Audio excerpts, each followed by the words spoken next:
Today we are heading into bloody war, in War of Civilizations. Now this here, well, it is a war game where you are trying to take over the land, defend your base, send out your ship, and be the commander of your very own fleet. And in this video, I'm gonna show you how to set up the game and how to play it. So let's just look at this.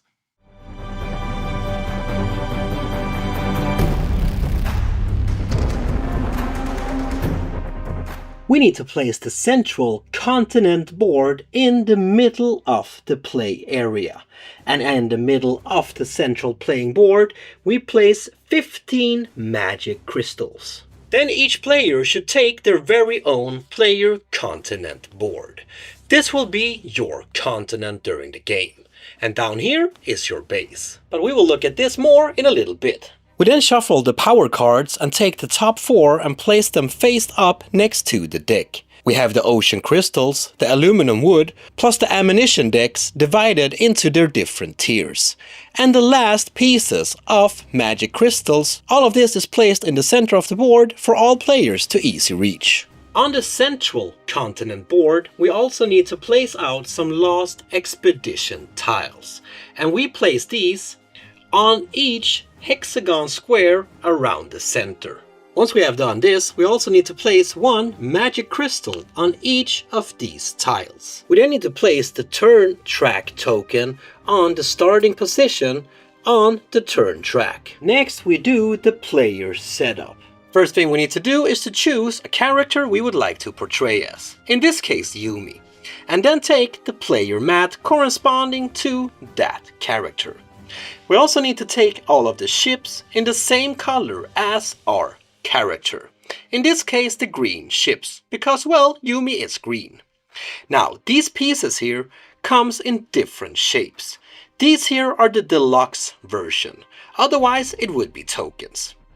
Now, next we need to take some aluminum wood, but also some ocean crystals, and place on number 5 on these 2 tracks. One track for ocean crystal and one track for aluminum wood.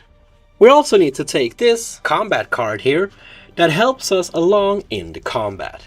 Plus each player gets ammunition cards with a total value of 3. Plus we have 2 teleport tokens, but also 1 clan marker token. Next, we also need to place out some ships on the map itself. Now, these tokens here are the regular tokens that you can use instead of the deluxe ships. For the future of this video, I will use the deluxe ships, but I really wanted to show you what the normal ones looks like as well. At the start of the game, each player will place their capital ship on their base, meaning the ship with number 10 on it. Plus, you get to place out 3 gunboats, meaning the one with number 1 on them, and 1 frigate. And you can place these for free in any combination of any of the 2 connected islands that are connected to your home base on your player continent. So the story in this game is that basically Earth, as we know it today, does not longer exist because the big plates underneath the world itself have shifted, creating huge cracks in the world, breaking up continents, and now, well, we have a brand new map in front of us. In this new world, we have some deluxe resources that we really want to get our hands on. And your job in this game is to go out and explore this world and pretty much conquer it, but also take the resources. So before we take a look at the gameplay itself, I think we should take a look at the different areas out on the map, just so we get an understanding on how the different areas actually work. So down here we got your home base. And as we can see here, we have some information on your base. Let's start with this one over here.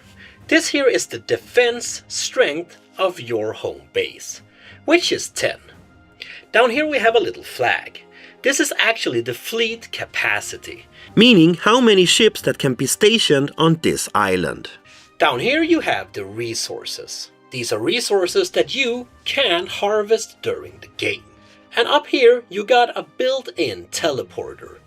Every player has the same layout on their home base. So this is not asymmetrical. If we look at the rest of the islands at our player continent, we can see that there are some similar symbols out on the board.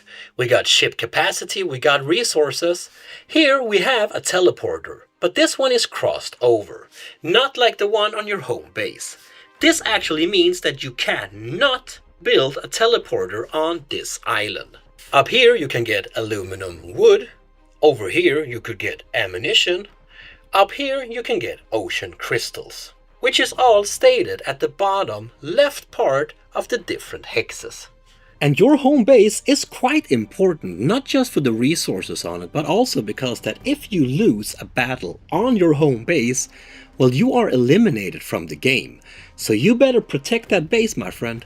So this here is the central continent. Now, in the middle, we have the Isle of Myth. Around it, we have the Apex Islands. Now, as you can see, all of the Apex Islands are hidden beneath lost expedition beacon tokens.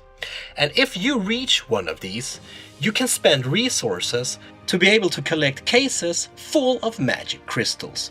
But underneath all of these lost expeditions tokens, there are also islands full of resources.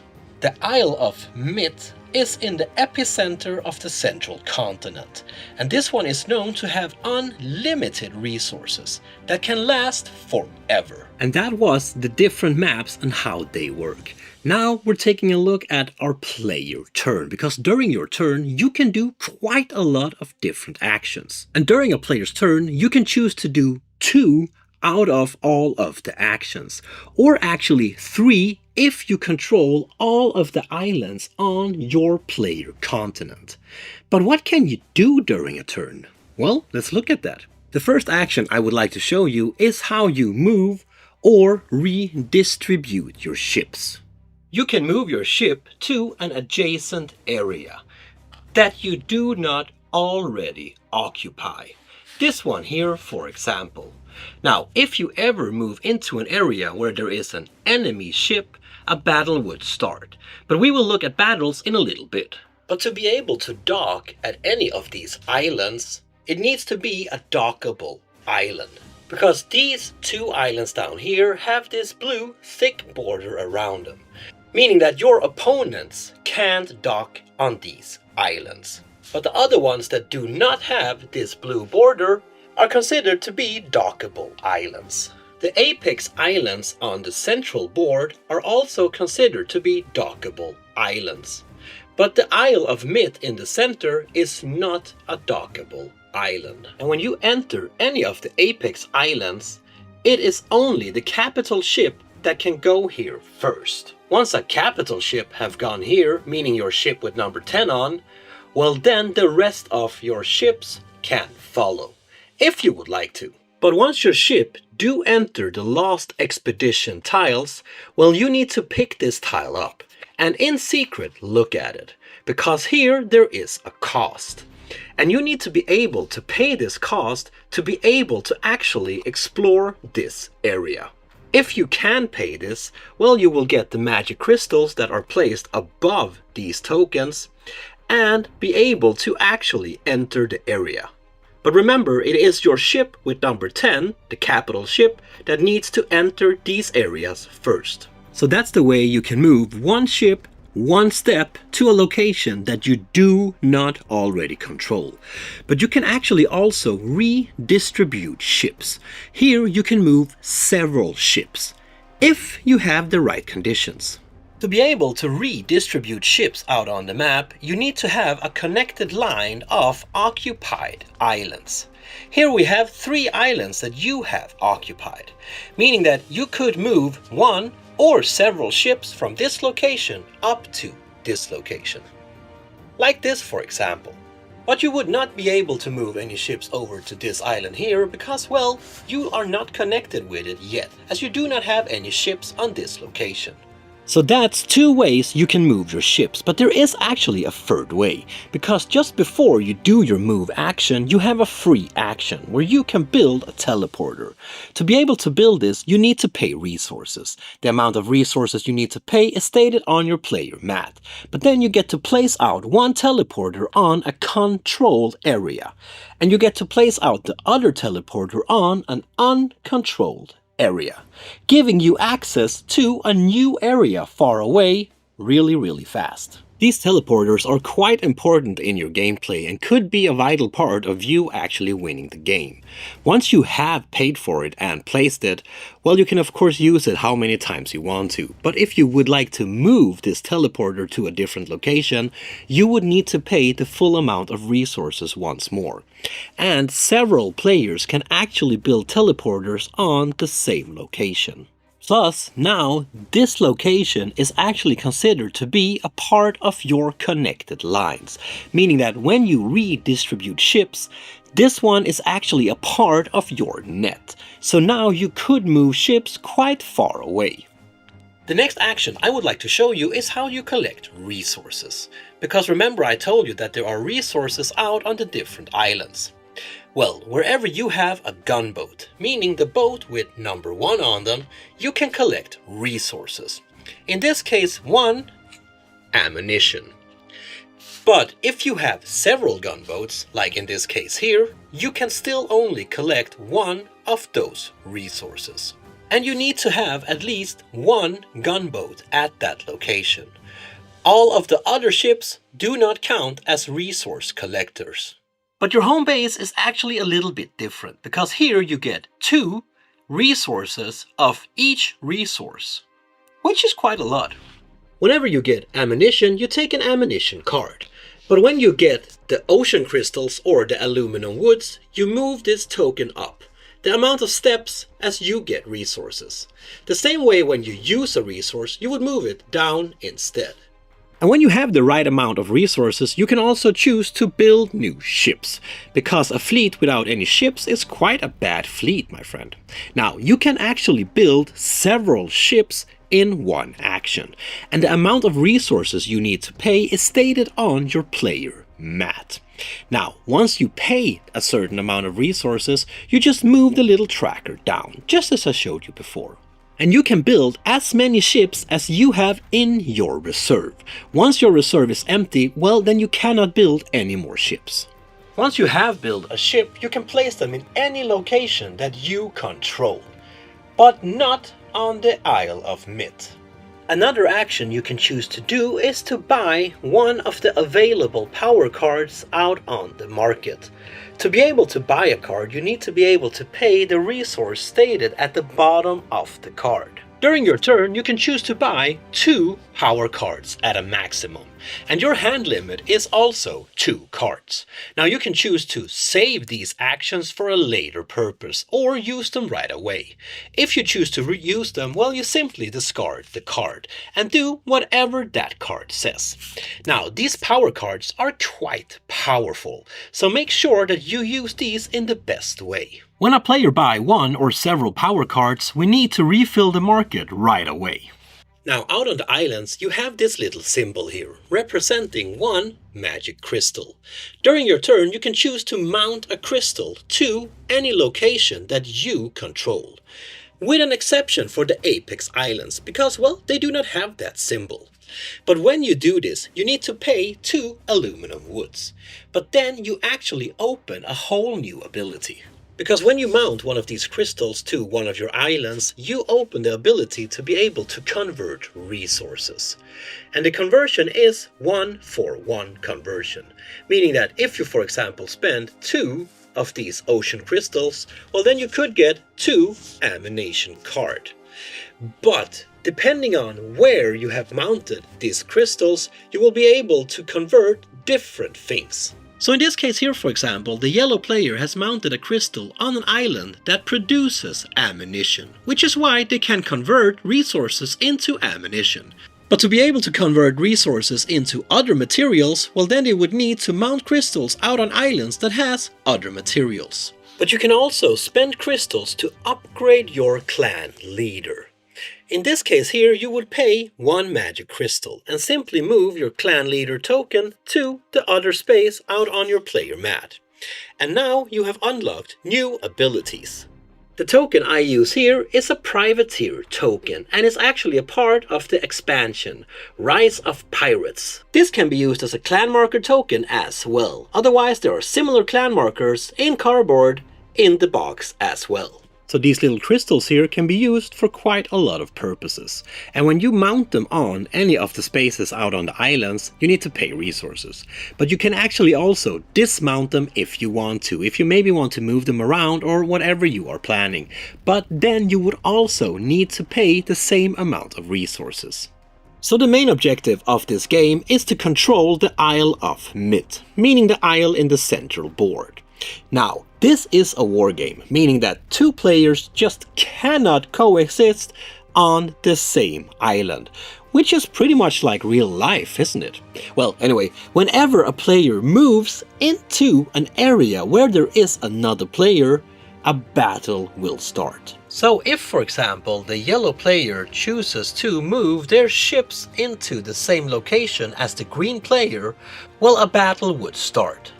The defender has a chance to redistribute any ship they would like to before the battle actually starts, meaning that the green player could move these 2 ships over and force them into the battle as reinforcement. So once the defender have had a chance to redistribute their ships, we go into a blind bidding process. Here the players have the opportunity to bid ammunition cards. But your opponent should not know what you are bidding. So you take the amount of cards that you would like to use in this battle and you place them face down in front of you. Plus now you have the opportunity to use any power cards as well. And these cards can be anything that will help you to benefit in this battle. If you have any clan leader abilities that you can use in battle, you can also choose to use them now. Plus, if you have any magic crystals mounted to any of your islands out on the board, well, you could use them now, maybe to convert it into better ammunition or something else. Finally, we need to show what cards we have played, and then we need to add everything together. We need to add up our ammunition cards and our fleet strength, and then withdraw any abilities that our opponent are throwing at us. Once we have added all of this up, we have a number. If our number is higher than our opponent's, well, then we are the winner. The player that lost the battle needs to get rid of some ships. Half of their ships, rounded down, needs to go to their home base. If they would have had a capital ship in this battle, that ship always goes to the home base. Now, the rest of your ships that you had in this battle goes to your reserve, next to your player mat. Any ammunition cards that you used in the battle are now discarded. The same thing goes with any power cards that you used. The winner of the battle will also get 1 crystal, but if they defeated a capital ship, they would actually get 2 crystals. And note that if a player ever attacks you on your home base, you automatically get 10 in defense. But if a player managed to defeat you on your home base, you are eliminated from the game. And you can also try to conquer the Isle of Myth. Now, if you manage to get your troops there and stay there for 1 full round, well, then you have conquered it for 1 round. But since there are a lot of volcano activities on this island, you need to keep upkeep cost. And the amount you need to pay can be seen on your player cards. But if you manage to stay there to the end of the round, well, you will get 3 magic crystals. And then you will get to do your next actions. If you are not able to pay this cost, well, then you need to step back to your nearest area that you control, meaning that you simply need to get out of Isle of Myth, for now at least. Once a player managed to get their ships into the Isle of Myth with their capital ship, well, we have started the end of game trigger, and now a countdown begins. At the end of each round, we move this token down 1 step. And once we reach number 1, we're in the final round of this game. If a player managed to keep the Isle of Myth for 3 consecutive rounds, well, that player will immediately win the game. But if the player is not able to hold the Isle of Mid for 3 rounds, the player who have gained the maximum number of magical crystals will win the game. If there is a tie, the player with the most controlled locations out on the map wins the game. There you have it, my friend. That was War of Civilizations. This here is a neat, easy to play, easy to learn, quite strategic war game. And if you are into area control, if you are into managing your resources but also your fleet and conquering the world, well, this game might be just for you. Plus, you can get the Privateer expansion. Here you get the clan tokens I showed you before, plus a brand new set of cards that will change the gameplay. And also these cute little pirate tokens. So that was War of Civilizations, a 3 to 6 player game. Now the box says 60 to 90 minutes, but that of course depends on how many players you are. If you are 6 players, this will take you a little time to play. Also depending on how good you are at playing the game, because the better strategies you have, well, the better you are of taking over this world. Of course, it all makes sense, right? But I quite thought that this game was a neat little strategic game to have in your collection. Now, if you want to know more about this game, there will be links down in the description, so take a look at that. If you like this video, you know what to do. Give me a thumbs up, throw in a comment there. But most importantly, my friend, please remember to keep on spreading that board gaming love I know you all have. Peace out, my friend.